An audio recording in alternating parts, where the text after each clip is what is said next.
welcome to Spacevidcast 4.10 for Friday, April 15th, 2011. We are your hosts, Benjamin and Carrie and Higginbotham, and Yuri's night was like 2 nights ago. What did you? What? Oh. Would love any space shuttle. That will Got make it. sense in a moment. Yuri's night was just a couple nights ago, the 50th anniversary of humans going into space, and we were the global webcast providers for that, jumping around the world. Well, I don't know what that is for. Jumping around the world, going from different locations, showing the different parties, bringing in different people, talking about their experiences and why humanity is so much fun. And you can get more information on yurisnight.net. Why humanity is so much fun. That's what I said. It's not what I meant to say, but those were the words that came out. What 50 years of human spaceflight meant to you and what the next 50 years will look like. Those words. Those were the things that we talked about. Use those words. And why humanity is so much fun. Humanity is fun. So much fun. On Yuri's night, during Yuri's day, is that how that would work? Sure. NASA announced where the different space shuttles were going to go. Yes. Space Shuttle Discovery is going to the Smithsonian, where Enterprise is currently. Enterprise is going to New York, so they're going to take Enterprise out and move that orbit over to New York. Space Shuttle Endeavour is going to LA, and Space Shuttle Atlantis, my girl, is going to the Kennedy Space Center Visitor Complex. He's so happy about that. I am, because so there are two places we go as space nerds all the time. We go to KSC, and then we go to basically the not the Space Coast. We go to the what is that? The West Coast. Yes. Quite often, but it's like in the LA area. In the LA area, but you know we'll go to KSC and then LA, then KSC, then Ohio, then KSC. So for every other trip we do, there's one other KSC trip. So we're constantly at Kennedy Space Center, which means I will probably get to see Atlantis up close and personal. That's of everywhere that they could put that particular orbiter, so that makes me. Now I would have been happy them putting it anywhere. I would have gone to see Atlantis no matter where it was. Yeah. But you know that's. Jet for me said he got to stand right next to her. Thanks for rubbing that in. That's fantastic. That's fantastic. Yeah, pretty much. But Ohio's not exactly pleased with that particular decision.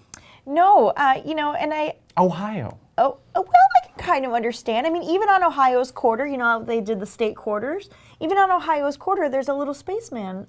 Spaceman! For Ohio, because, that's sort of where flight in general kind of took off. Please forgive the pun, I really didn't. Oh, boo. I didn't mean So didn't mean Ohio for that is to calling happen. for a federal investigation of how we came to the determination of where all the orbiters are going to go. Yes. And what are they asking? They want... So it's kind of hard to sort of work around, but Ohio is upset that they didn't get a shuttle, or an orbiter, I'm sorry. So they are citing the NASA Authorization Act that laid out criteria for site selection, including geographic diversity, locations that could provide display and maintenance of the orbiters, blah, blah, blah, best potential view to the public, and locations that would advance educational opportunities in science-based technology, engineering, and mathematics. And finally, eligible sites would have a historical relationship with either the launch, flight operations, or processing of the space shuttle orbiters, or the retrieval of NASA manned space vehicles, or significant contributions to human spaceflight. So and they feel they meet all of those requirements. But their real gripe is New York, right? Because LA meets those requirements. That's basically where the shuttle was built. Right. I mean, and sometimes she lands there. Right. So I mean that they have a claim to it there. Right. Kennedy Space Center. That makes sense as well. Right. The Smithsonian, where Enterprise currently is, again, that's a no-brainer. That makes a lot of sense. Right. So really, their gripe has got to be New York. Right, because they're basically saying that New York has no real connection to the shuttle program, and then having 3 orbiters on the East Coast and only 1 on the West Coast and none in the middle. Hello. You know, what about us, though? That's a legitimate concern. Let me throw this out there. What about Minneapolis? We've got the Mall of America, who gets more visitors than Disney World. Yeah. And it's like more visitors in Disney World and Disneyland per year combined or something like that. Right. we've got ATK, who makes the solid rocket boosters. Their global headquarters is right here in Eden Prairie, Minnesota. Right. And then we've also got MTS Systems, who also does some work on the space shuttle. So we do have some aerospace here in Minnesota, and we've got the land right next to the Mall of America available to build a facility just for the shuttle. It's so large that Cirque du Soleil is putting a pop-up tent and having a show there for the next couple of months. So, you know, I mean, that's how big it is. People could make this exact same argument. I just made an argument in 30 seconds for Minneapolis, and there are only essentially 4 orbiters to go around. Right. So, you know, New York getting an orbiter, I guess, is a little bit wacky. So speaking of New York, they're getting Ohio's a little bit upset about the New York getting an orbiter. New York is getting an orbiter, and New York is upset that they're getting the fake orbiter. At least someone in New York. So go ahead and switch over to my computer if you don't mind, Kath, because here's the thing. We're not going to, I don't really want to highlight and switch out the graphics as well, because this is the New York story. I don't think they were really made that apparent in the timeline. And the title of this story is New York deserves better than fake Enterprise shuttle prototype, while LA and Virginia get the real thing. I'm just gonna let that one sink in for a moment, guys. Fake Enterprise shuttle. Now, you'll notice that we're not promoting the URL, and hopefully your screen's blurry enough where you can't really see it. We're not promoting the URL because I believe Joanna Malloy, I don't know how to pronounce her last name. Malloy, there you go. Joanna Malloy, I'm thinking might be baiting people to go to this. I think she's using just... Really, like the very first line of her entire article is, so New York gets a fake space shuttle. Unbelievable, she says. I think she's baiting people. I think she is. But the thing is, though, as you continue to read it, the way she refers to each orbiter is redonkulous. She's like, well, the Enterprise is going blah, blah, blah, blah, blah. And the Atlantis is going blah, blah, blah. And the Discovery. And for some reason, she's convinced that Endeavour is going to Disneyland, which I'm not really sure. You know what? I would love to see this. It would be so cool, They but should that's not where it's going. Oh, that's where they should put the orbiters. They should put it. They should just leave it where it landed in the basin, okay? The core. The core, thank you. Anyhow, thankfully, we as Space Tweeps, part of the Space Tweep Society, can fully support the number of Space Tweeps that have pointed out, what is her name? Joanna Malloy? Joanna Malloy's inconsistencies in her reporting. If you go through... if you go through the 67 comments, you will see a few familiar names, such as Joy the artist, such as Flying Jenny, such as Aaliyah, people who continue to be wonderful space tweeps and big supporters of space in general. There is somebody who says that they're confused because, you know, they take the shuttle every day to and from work, which I did actually kind of find funny. That's funny. Anyhow, but it is kind of worth sort of going through. And I would like to point out, for those of you who are not from New York or that area, the NewYorkDailyNews.com or New York Daily News at first can kind of sound as though, particularly with this article, as if it's an Inquirer sort of type news magazine. This is a real news? This is a real newspaper that has gotten Pulitzer Prizes. You're kidding. No. These guys, and they let this reporter write for them? Lord only knows how this snuck by. So I just wanted to just well, here's the thing. New York, if you don't want your orbiter, Minneapolis, we'll take it, all Minneapolis would love to take it. Here's the thing with Enterprise. So for those who don't know, there are actually 4 orbiters right now. Right. There is Discovery, which just retired, Endeavour, which is about to launch for the very last time, Atlantis, which is right after Endeavour, and then that will be the last mission of the Space Shuttle program ever. And then there's Enterprise. And Enterprise has never actually flown into space, but it was designed to. Enterprise was the test article for the Space Shuttle program. And it was drop tested from the shuttle carrier aircraft. And it was used to make sure that it could act as a glider, right, as a giant brick. If it wasn't for Enterprise, we wouldn't be where we are. I mean, you have to have a prototype, and she at some point was going to be retrofitted to fly into space. Correct, but they found that the cost of retrofitting Enterprise was more than just building another orbiter, so they built another orbiter. Once again, when we after the Space Shuttle Challenger disaster, they looked at Enterprise because Enterprise was designed to be a flight-worthy bird. Right. And so they looked at Enterprise and said, should we use Enterprise and turn her into an actual flight article? And once again, they opted not to. The cost of building a new one using some of the parts from different orbiters made more sense. So they used other parts to build Space Shuttle Endeavour, and that's where Endeavour came from. So don't look at Space Shuttle Enterprise as the fake Space Shuttle. Space Shuttle Enterprise is where it all started. Yeah. Everything that we have today is based off of the information that we got off of Enterprise. And by the way, Enterprise has been sitting proudly in the Smithsonian Museum on display for people for many years. So the fact that New York is getting anything at all is a big deal. There are really 4 of these in the country, and to be perfectly frank, there are a lot more deserving people to get it. For example, Houston. You know what Houston got? Nothing. The Johnson Space Center got absolutely nothing, and I think it's a little funny. You know, there was an article actually, why Houston did not get a space shuttle. Yeah, it's a blog by someone you may have heard of You know before. what? Let me bring it up on screen. His name is Wayne Hale. And Wayne, since his retirement, has been busy on his blog, and this is one of the things that he has spoken out about. Why Houston did not get a shuttle. And as somebody else pointed out in the chat room, Wayne Hale is awesome.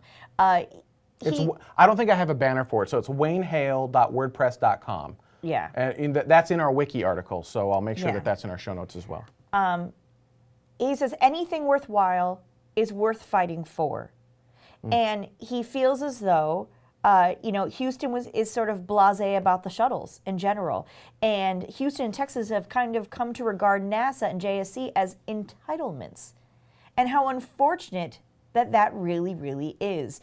That people might have written letters like they were supposed to, and they might have put in requirements like they were supposed to, and all of that thing. But, that they did it half-heartedly. And I mean, I guess that's the only reason or the only way I can see and understand some sort of anger on New York's part. If they really felt like they really, really fought for it, and if they really, really did, and then they get a fake shuttle. But I think it's insulting to the history of the space program to call it a space shuttle. By the way, Quantum G pointed out in the chat room that Wayne Hale is going to be on the space show Sunday, April 17th, 2011. Awesome. So that's coming up this Sunday. If you're watching the archive, maybe you got to it in time, but it's space show archive stuff as well. So you can hear him talk about some of this stuff. I assume he'll cover this in his own words. Someone will ask him about this. Yep. Absolutely. And he makes a lot of really good points, talking about how you can tell that Texas regards involvement with NASA as an entitlement by the evidence. When's the last time a sitting governor came to JSC? He says, I know the answer, Ann Richards in 1995. And when was the last time the Houston mayor bothered to visit JSC? Anyone remember? And he doesn't have an answer for that. And that's disheartening, if that makes any sense. And I feel bad for Houston. I can see the sort of pain and disappointment in that. And we happen to know some people who work there, and they're upset, and I feel for them. But as somebody else pointed out in the chat room, nobody goes to Houston. Well, you go to Houston if you want to see JSC. Otherwise, what else is there? I guess. So it just very, very interesting in general, and a very good blog post points out a lot of things I hadn't thought about before. But let's remember, everyone, there are 4 of these to go around, and everyone wants one because it's an iconic piece of American history. Right. So everyone wants a space shuttle, and there are 4. And LA really truly does deserve one. Let's get one on that coast. And there's a lot of space stuff going on the West Coast. Absolutely. Just a ton of space stuff that's always happened. Actually, where it's going, Buzz Aldrin said that he donated his moon rock to... So that makes a lot of sense. Right. The Kennedy Space Center Visitor Center makes a ton of sense. Yeah. The Smithsonian it's going in the annex, right where the old Discovery vehicle was. Right. Again, I'm sorry, old Enterprise. It makes a lot of sense. Yep. Now, New York, a little bit questionable. And if the New Yorkers don't want it, then I would, if that really is truly the attitude of most of New York, which I doubt it is. I doubt it is as well. But if it is, then you know what? They don't deserve it, and let's give it to someone else. Right. But other than that, New York makes a lot of sense because there's so many people there, and there's such a great opportunity to get so many people engaged and excited. How often do you get to walk up and get super close to a spaceship? Especially one that has wings, right? I mean, we get super. Well, this is most spaceships don't have wings, right? That's very true. It's very true. That's the story with all those, and I would Ohio. I feel for you, but let's not draw this out and turn this into an issue. It's not, and let's let it be what it is. On that note, let's take a quick break, and when we come back, we're going to talk about some other stuff going on inside of the space industry. Stay with us. We'll be right back. I just did a. What was that all about? For the entire crew, comm check. MS1, MS2. With hands held high, an era's last reach for the sky, we must rekindle the connection to all our space program has given, to the heart of America and America's hearts, to the engines of our economy and keeping our nation secure, or the sparkle in our children's eye, to all who made this possible, and to those that will continue the journey. Think outside the circle. And we read you all loud and clear.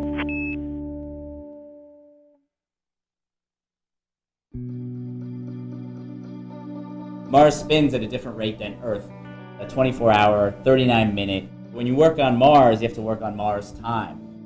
Every day, your clock shifts by 40 minutes, and this compounds over time to give you the most horrible jet lag you could ever imagine. Had the mission gone longer than 90 days, it probably would have ended like The Shining.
And you can watch First Orbit for free Yes. at firstorbit.org, I believe it is. I almost said .com, .org. And as they were mentioning in the chat room, if you're watching live, it's about an hour and 52 minutes or so until the Atlas, I believe it's an Atlas V launch, and we're going to try to cover that live here on Spacevidcast. And a really awesome announcement, for those of you who have iPads, the Mission Clock application has been updated and now fully supports the full resolution of the iPad screen without having to do that stupid little 2x thing. So it looks just gorgeous. It looks much nicer, right? So that's a free update. So if you already own Mission Clock, and if you don't, you should. If you already own Mission Clock, go grab the update on your iPad, and it just looks gorgeous. And so you can see the countdown going on right there. And if you didn't know, anytime we do launch coverage, so you're watching STS-133 and you had that, actually the banner on the bottom screen looks much like this, but you've got mission information over here, like a T-minus clock, L-minus clock, and then ascent information over here. That's all powered by Mission Clock. So thank you very much, Jet, for me, who's in the chat room. And we really should, Spacevidcast, before, you know how we did the Roku giveaways? Yes. We should start doing some Mission Clock giveaways as well. We should buy like a batch of 10 of those things and just give them away on the show. So we'll work on doing that. We'll start working on that for next week's show. Yes, Carrie Ann. Mealing has decided to make a small announcement. Oh. Saying he is no longer with Matson Space Systems as CFO. He's actually off setting up a company called Astrogistics. Am I pronouncing that correctly? And to do payload manufacturing and mission operations. Did we just break news story on Spacevidcast? Because we don't break news normally. So, Mealing, is that true? Or are you trying to punk us for doing our April Fool's joke? Which was funny. Come on, that was funny. It was good. We got some of you out there. Well, congratulations, Mealing. That sounds awesome, and best luck. We should talk. Let's talk after the show and see what you're doing. See if it sounds interesting and fun. All right. Nice. Some launch slips, unfortunately. We always want to talk about how the new space vehicles are right around the corner, and they're going to launch this year, and they're getting ready to go. But the cold, harsh reality of it is, this stuff is hard. It's rocket scientists. It's rocket scientists. It takes a lot of time, a lot of money, a lot of knowledge, and a lot of patience. Yes. And I just lost my place. The Angara launch vehicle has slipped two years. 2 years in just 3 months. Yep. That's craziness. In part due to the, I want to say the Baikonur, but they launch out of Baikonur now. What's the name of the new launch complex they're building? They've got a new launch complex they're building. They're having issues with the new launch complex, and so this vehicle has been pushed back 2 more years. The Angara launch vehicles are a new generation of. Baiturek? Oh sure, I thought it would start with a K. Oh, am I just off? I could be wrong. Okay. But the next generation launch vehicles are supposed to be super eco-friendly. They're designed to use non-toxic fuels. Much like, I don't know if it's the same tech as the space shuttle, but when the space shuttle main engines, the only exhaust they have is water. It's liquid hydrogen and oxygen, H2O. You get water vapor that comes off the back of it. So a little bit sad news for Russia and their next generation vehicle. Yeah. And it is what it is, so we're not going to see a new vehicle there, although they're still pushing forward, so it's They're not dead busy yet. taxiing us all over the place. Yeah, exactly. When the space shuttle retires, they're trying to sell us more seats on the Soyuz. That's what's happening. Kourou in French Guiana. Kourou. I thought that was a working Ryan Space, isn't Kourou an online spaceport though? Anyhow, we'll figure it out. We'll figure it out. It's it's in our wiki. So bam, there's more information right there, and all of the words that I can't pronounce are in that link. Yes. As is the launch complex that I cannot remember that is getting delayed. Speaking of cancellations, if you remember on STS-133, which was the final flight of Space Shuttle Discovery, they were going to do something awesome. For the first time, I think ever, they had a vehicle from basically every nation. That's not entirely true, but they had just about every vehicle docked to the International Space Station. And they were going to pop a Soyuz capsule off and do a fly around of the ISS to take pictures of all of that. It serves a couple of purposes. One, beautiful, historic, awesome footage it would have been, because there are 2 Soyuz vehicles at the time. Right. So that popping one off, you still would have had the other one. Right. But the second reason is, now that the space shuttle is retiring, they use the space shuttle normally as the fly-around vehicle, just kind of look at the ISS from time to time. They're going to need a new vehicle to do that, and this was going to be kind of a test for all of that. Well, then they decided, okay, well, they couldn't do it in STS-133, so then they pushed it back to STS-134. We just got word it's not going to happen on STS-134 either, which gives them one more chance to do this, and that's STS-135, And they better get it right. the final flight of the space shuttle, ever. Yeah, that one that is totally going, because 135? we totally have gotten word on that, and it's been Yeah, funded. 135. Actually, it may have been funded earlier today. So NASA's budget should have been set earlier today. We don't have enough information on it That's to speak true. about it on That's the show, true. which is why we haven't brought it up yet. But we'll look into it, and we'll probably do. I'm going to try to start up the space pods sometime I'm not going to commit myself to anything. But once we get more information Next on that, 3 we'll months talk or about it. Cute. That's cute. That's 3 weeks in a row you've used the 3 months joke. You know what? There needs to be like streamers that come down. Ding, ding, ding, ding, ding. Okay. 3 months. So the fly around, for those of you looking forward to the fly around, that is no longer scheduled for STS-134. That's been pushed off to STS-135. ISRO preps their next launch. For those who have forgotten, ISRO, they have the... Saturn Girl in the chat room is asking if we're going to be going to 135. We are going to do our best. Our plan is yes. Our so plan we're is 90% yes. go. We are, in fact, putting our 10-year wedding anniversary on hold to get to STS-135. That's right. You're welcome, everyone. ISRO, who makes the PSLV launch vehicles, as you may remember, they had 2 launch failures back-to-back on these particular Do you want to go back rockets. to who ISRO is? They're the Indian. It's India, right? Yep. I'm like, I is Iceland. Iceland. Which actually would be kind of cool. Brandon, you know, I'm still tired from Yuri's night. That was a I- long night. That was exhausting. It was awesome, but exhausting. Yeah. India's space program, they've had a couple of really nasty failures and a scandal in the middle of all that. So, yeah, failure, scandal. No, Let's hope that this one baby. works because I bet a lot's on the line. So they're preparing for an April 20th launch of the Polar Satellite Launch Vehicle, PSLV. It's going to be carrying Resource Sat 2. And it's looking good. So we'll try to carry that live because there's a very high chance of big bada boom. And as much as we love these launch vehicles to go up and be successful, as a space geek, it is kind of cool to see them explode. Yeah. Well, I don't know. Ryan Space didn't hear about the scandal. Actually, if you'd like more information on the ISRO scandal, basically it came down to ISRO officials giving contracts and giving free space away to a company where a previous ISRO leader was now like CEO of, and like just non-competing bids and just really bad stuff. Parabolic Arc, parabolicarc.com has a lot of really great information. This is I want to say this is a month old now. I don't remember how old it is. I don't know where he gets all of his information, but he must have little underground, Little moles. really, who find him the most fascinating things. Thank you, Uncle BS, actually, in the chat room. Oh, there you go. Posted a link there. No, well, no, that's the link. That's the current for the article. launch. That's not on the scandal.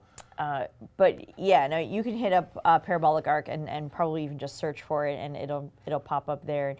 Interesting things going on there. But yeah, the non-compete was sort of the big one of like, oh wait, no, we're friends, it's cool. No, we totally trust them. We're just gonna give it to them. Don't even worry about it.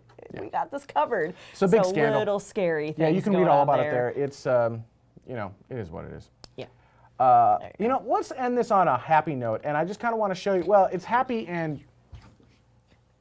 Go on. Actually, that was adventure. We're doing the adventure This now. is adventure. This is adventure. So what's this? This is happy, joy. And then happy is very close to adventure. Okay.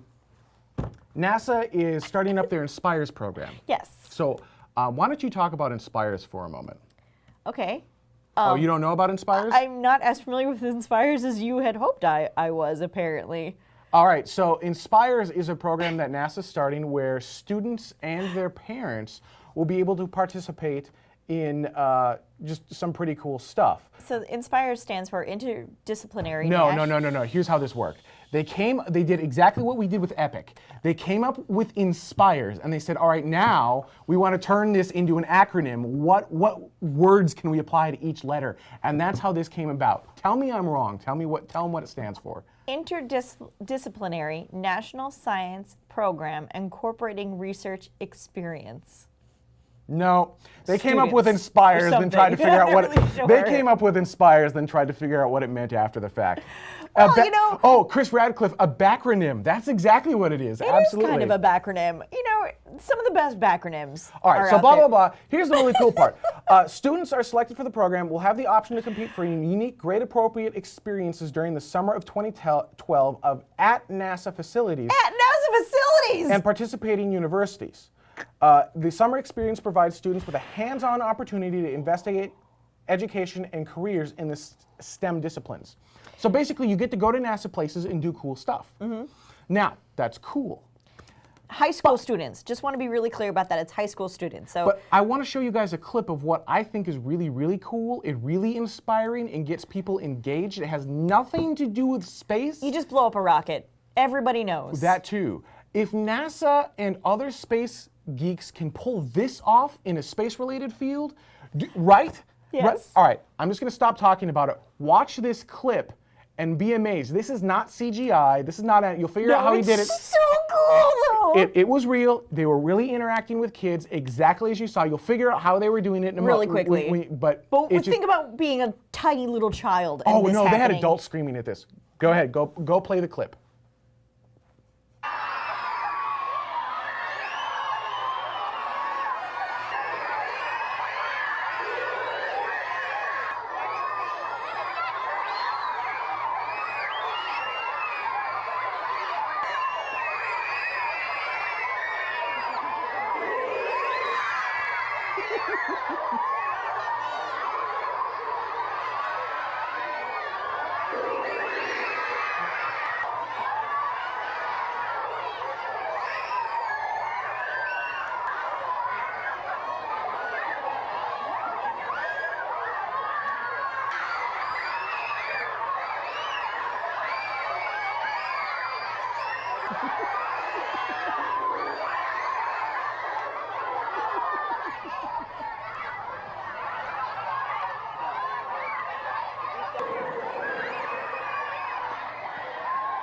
All right, so that's, you guys can see more of that if you hit the Wikipedia article.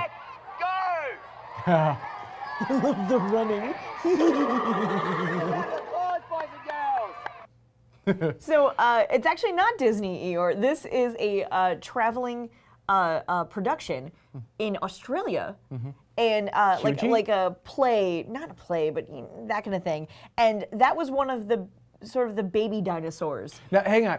So the chat room is joking around a little bit, and things Yeah. like teaching kids a man in a rocket suit wouldn't be as cool. Right, right. What are you teaching the kids? Teaching them not to get eaten, and this is, I think, where the space community fails. You don't always have to be teaching them something. You can sometimes just choose to inspire them. Yeah. There is something to be said for just inspiring people. I will say that if you go to that video on YouTube, there's a related video, a newscast talking about it. It's actually in our wiki as well.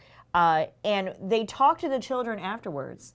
And, you can't necessarily say that, well, that one looked like he was scared, and then they talked to him. But they talked to 3 or 4 different children, male and female, and they all said they thought it was interesting and that they would like to see it again. Every last one of them. And I was very impressed by that. And as somebody else in the chat room said that, their daughter would be the one crying and peeing in the corner, I admittedly probably would too at that age. And me too. No, even at this age. But it's still so fascinating. It's so different than reading something in a book or watching Not that reading's bad. No, but it's just. How dare they make our children read? No, I just mean in like a textbook. When it's something you can sort of see and feel and hear and just all of those different senses coming alive at the same time, that makes a memory and that makes an impression and that motivates people. And it's Which goes back to our point, and we've been talking about this. I realize we've been harping this home, but it's about inspiring, telling stories, and getting people engaged. And that's why I realized that clip had nothing to do with space. But oh my gosh, were they engaged. I was watching that going, oh, I want to be there. And there's nothing quite like a rocket launch, right? I mean, especially if you watch it in person, it really can change you. But we need to find a way to bring that a little bit closer to home. Someone mentioned earlier, and actually this is in the wiki, and I don't think we pointed it out. There's a 1/9 scale, is it? Saturn. I'll see if I can find it. Keep going. I don't think it's I don't think it's a full Saturn V 1/9 scale, because that would be.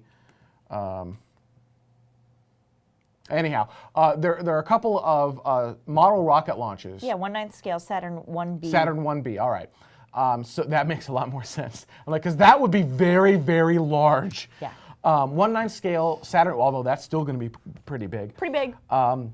Rocket launches going on, and that's certainly one way to do it. The difference being, of course, the problem with model rocketry and any rocketry is it's so short. Right? I mean, it lasts like 30 seconds tops, and then you're like, that was fun. Well, but Tim was saying that for Yuri's, that they were shooting off rockets for some of these kids. And some little kids have never seen such a thing before. And so for them, it is, at least that first time, you're just in complete awe of what a cool thing that is. And it shoots up way higher than you can imagine seeing because you're so tiny at the time. And you know, that's still really cool too. And just need to shoot off a rocket. Jet for me brings up something, and I've thought about this for a long time, trying to figure out how to make it happen, and it won't happen by STS-135, but Right. it would be fun, which is, he said, I've always thought NASA should make each launch a 2-day concert event, providing a stadium for 10,000 people with a view of the stage and a view of the pad. And I thought much the same thing, kind of in Titusville, there's this area when you're driving down, it's got this great shot of where the pad is, and kind of the VAB over there. And then, but there's a spot for a lot of people and a stage. So you can kind of have a stage and screen off to one side, and then just turn to your right a little bit, and you've got the launch right there. It's 10 miles away. I would love to just have like a full day or two concert with, you know, huge brand name artists. I don't know what other word to use, and just bring in a bunch of people and just make it a giant party. Just every launch is a giant party, and experience the launch, not It is just kind of attend it. sad that we only do like a Yuri's night once a year. You know, Yeah, and Jeff launch is should thinking, be sort yes, of like and a Jeff is Yuri's. thinking the press site at the 3-mile marker. Absolutely, that's the place to do it. Now, I'm trying to figure out a site where Spacevidcast could do it, because there's just no way NASA's going to allow the 3-mile marker. But absolutely, at the press site, that is a perfect location, and you could Weird wrap Al and around. Daft Punk, absolutely, I'm all over it. For those who've been to the press site, you could actually wrap the entire site kind of around that road, and you could get way more than 10,000 people over there. You could get a ton of people over there watching that launch at the 3-mile marker, where you can actually feel the sound pressing against your chest as the vehicle is launching. That's the force of the launch from 3 miles away. That's how much force is there. That's what I would love to see the space industry do. We're not going to get that from NASA. Right. It's just ingrained in the culture. It's not going to happen. Like the X Prize Cup, exactly. X Prize Cup, yes. I challenge SpaceX to do something like that. We love your rockets. We love the Falcon 9. We're excited for that Falcon Heavy. First and foremost, it's about the rocket. But you know what? It is about inspiring people as well. I realize Slick 40 is on a military base, so you're not going to be able to bring people in there. But if any company in the new space or aerospace industry has the ability to really do this stuff with big, bad rockets, the stuff that you can feel, it's SpaceX. So that's not that anyone from SpaceX, well, actually, we do have a couple people from SpaceX watching, but I would love to see that. And I think there are a ton of people who would love to see that. And how great would that be? Really, SpaceX's goal should be giving Virgin a run for their money. Well, they're completely different. They are completely different, but Virgin throws some nice parties. Yeah, they do. All right, on that note, that's our show for this week. Join us next week when we're going to talk about more awesome space stuff.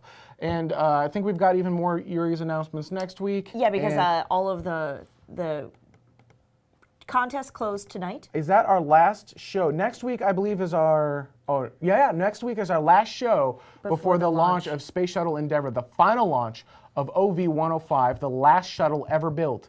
And then there was one launch after that, STS-134, which is the last launch of the program ever. So thank you guys so much for watching. Stay tuned if you're watching live. Spacevidcast After Dark is up next. We'll see you next week.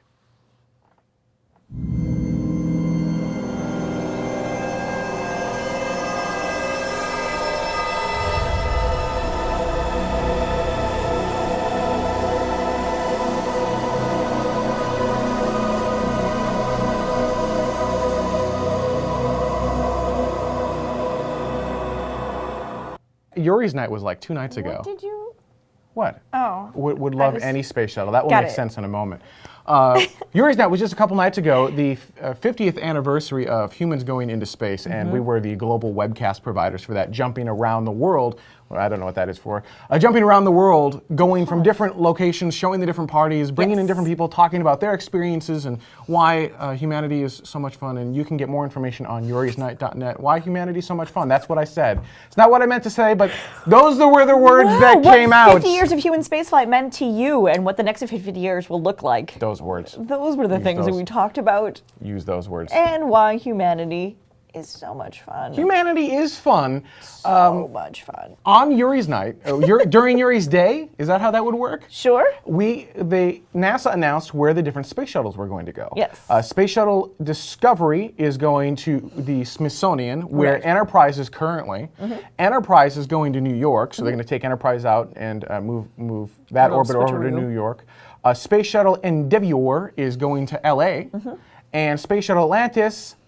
My girl. Oh, boo. I didn't mean. So didn't mean for Ohio that is to calling happen. for a federal investigation of how we came to the determination Yes. of where all the orbiters are going to go. And what are they Yes. asking? They want. So it's kind of hard to sort of work around, but Ohio is upset that they didn't get a shuttle or an orbiter. I'm sorry. So they are citing the NASA Authorization Act that laid out criteria for site selection, including geographic diversity, locations that could provide display and maintenance of the orbiters, blah, blah, blah, best potential view to the public, and locations that would advance education opportunities in science, space technology, engineering, and mathematics. And finally, eligible sites would have a historical relationship with either the launch, flight operations, or processing of the space shuttle orbiters, or the retrieval of NASA manned space vehicles, or significant contributions to human spaceflight. So and their they gripe- feel they meet all of those requirements. But their real gripe is New York, right? Because LA meets those requirements. That's basically where the shuttle was built. I Right. mean, is going to the Kennedy Space Center Visitor Complex. He's which so is, happy about I that. am, because He's so there are happy. two places we go as space nerds all the time. We go Yeah. to KSC, and then we go to basically not the Space Coast. We go to the the West Coast. Yes. Quite often, but it's like In the for LA area. In the LA area, but we'll go to KSC and then LA, then KSC, then Ohio, then KSC. So for every other trip we do, there's one other KSC trip. So we're constantly at Kennedy Space Center, which means I will probably get to see Atlantis up close and personal. That's of everywhere that they could put that particular orbiter. So that makes me. happy. Now I would have been happy them putting it anywhere. I would have gone Yeah. to see Atlantis no matter where it was. Yeah. But that's. Jed for me said he got to stand right next to her. Thanks for rubbing that in. That's fantastic. That's fantastic. Yeah, pretty much. But Ohio's not exactly pleased with that particular decision.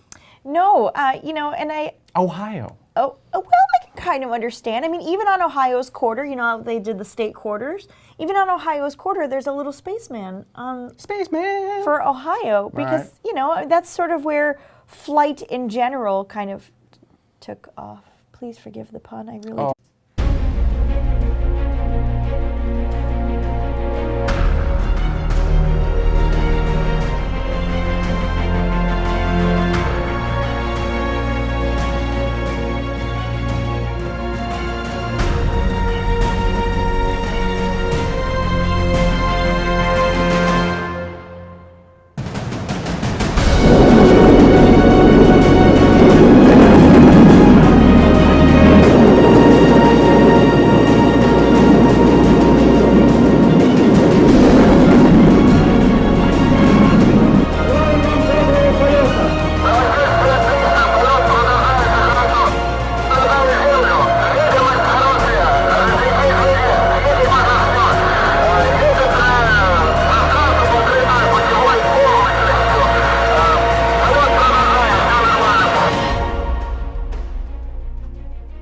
Welcome to Spacevidcast 4.10 for Friday, April 15th, 2011. We are your hosts, Benjamin and Carrie Ann Higginbotham, and And sometimes she lands there. right. So I mean that they have a claim to it there. Right. Kennedy Space Center. That makes sense as well. Right. The Smithsonian, where Enterprise currently is, again, that's a no-brainer. That makes a Right. lot of sense. Right. So really, their gripe has got to be New York. Right, because they're basically saying that New York has no real connection to the shuttle program. And then having 3 orbiters on the East Coast and only 1 on the West Coast and none in the middle. Hello. What about us, That's though? a legitimate Hang concern. on. Let me throw this out there. What about Minneapolis? We've got the Mall of America, who gets more visitors than Disney World, yeah. And it's like more visitors than Disney World and Disneyland per year combined or something like that. Right. we've got ATK, who makes the solid rocket boosters. Their global headquarters is right here in Eden Prairie, Minnesota. Right. And then we've also got MTS Systems, who also does some work on the space shuttle. So we do have some Right. aerospace here Right. in Minnesota, Right. and we've got the land right next to the Mall of America available to build a facility just for the shuttle. It's so large that Cirque du Soleil is putting a pop-up tent and having